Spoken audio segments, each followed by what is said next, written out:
Hayden Dalton from Wyoming did not make the all-tournament team. Probably should have been on the all-tournament team. He was tremendous here.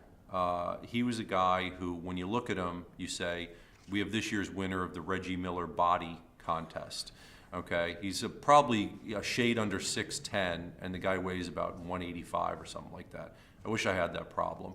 But Dalton was just terrific here. He does so many good things. And what I said to one of the NBA scouts who was here is I said, he gave us plenty of tangibles in these 3 games in terms of points, rebounds, assists, shot a high field goal percentage.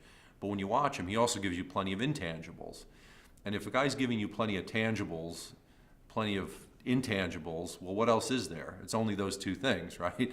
And he can play basically a lot of different positions. He's tall enough where, sure, a real brute strength guy is going to overwhelm him because he's so thin. But man, he was in there feisty and fighting against bigger, stronger guys, and he has length. So he was causing problems. Guys who were 6'9", who were much stronger than he was, couldn't just shoot over him because he'd block the shot. He runs the court like a small forward, even though he's so tall. He shoots the ball with range. He can pass the ball. One of the best passes I saw in the entire tournament was what we call a hockey assist. It was an outlet pass to a teammate at half court, who then in turn made another pass ahead for a layup. The play took probably 2 seconds. Dalton to teammate A to teammate B, and then the ball was in the basket at the other end of the court. The play covered the entire length of the court, 90 feet, out of the 94, and it was a layup, and the ball never touched the floor. Dalton threw it to a guy who threw it to a guy who laid it in the basket. And the first pass from Dalton to that other guy was an incredible angle. I happened to be fortunate enough to be sitting in a position to see the angle because there was a defender, there was an opponent in between him and the man he was throwing it to.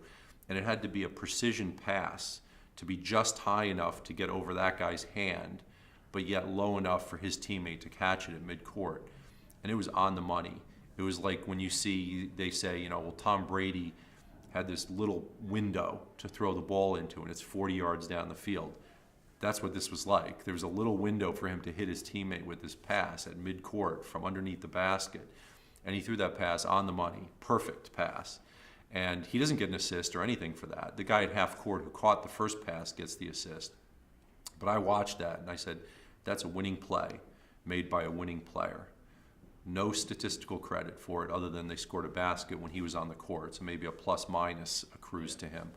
But man, he makes a lot of those kinds of winning plays.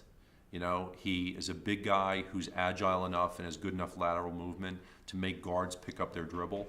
So he's guarding the pick and roll, and he's forcing guards to pick up the dribble because he's right there, and if you don't pick up the dribble, he's going to take it away from you.